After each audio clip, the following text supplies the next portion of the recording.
పాలు కాగబెట్టుంటే దగ్గరికి అయిపోయాయి. ఇంకా ఏం చేద్దాం, ఏం చేసే ఏముంది, షుగర్ వేస్తే పాలకోవా అవుతుంది. షుగర్ వేస్తే చూడండి 20 రూపీస్ పాలు, 20 అని అనుకుంటా, 20 25. చూడండి ఎంత పాలకోవా అయింది. 20 రూపీస్కి ఇంత పాలకోవా అంటే మెయిన్ చాలా వచ్చింది. చూడండి టేస్ట్ అయితే చాలా బాగుంది.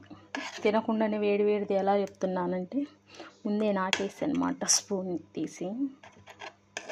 చాలా అంటే చాలా బాగుంది.